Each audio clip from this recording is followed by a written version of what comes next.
My name's Jamie and I'm originally from the UK, but I've been living in Singapore for about 6.5 years now. Before that I was living in Japan for 3 years and I really ended up in Singapore almost by accident. There wasn't really any big plan to come here or to settle here. My then girlfriend, who's now my wife, and I decided we'd come. I had a job offer and we thought we'd give it a year and kind of see how we got on. And yeah, so far it looks like 1 year's turning into possibly 10 because we're going to be here for the sort of immediate future.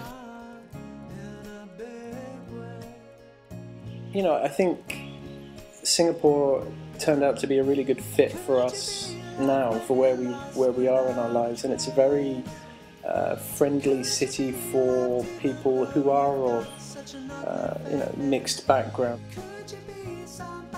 I think it's one of those places that perhaps the longer you stay, the harder it is to leave. We never really considered living in a sort of a heartlands HDB area when we first moved, because the first thing that expats generally do automatically is, okay, where's the condo? Okay, there it is, and you go and live with, you know, a lot of other expats sometimes.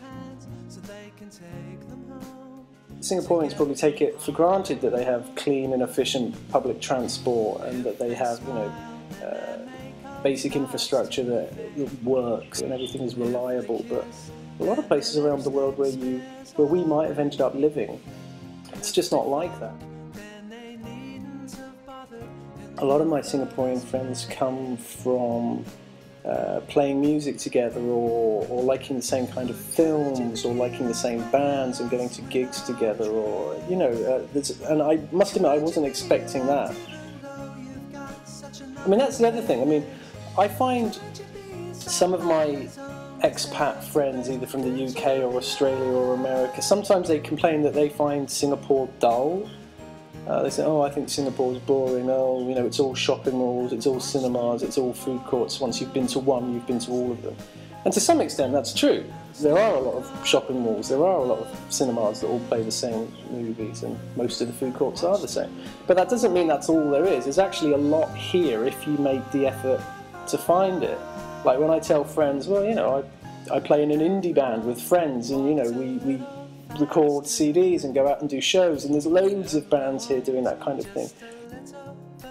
Maybe I was just lucky, but met Thomas and Brian and Gerald immediately, and we immediately knew that we liked the same kind of music, and that's been a really nice extra bonus, I suppose, to living in Singapore, to be able to, you know, write songs and even, you know, record them to a hopefully fairly professional standard and release things like that. You know, I'm not sure I would have been able to do that if I'd stayed in the UK. It sounds like it should be easier to do at home, but it probably would have been harder to do at home.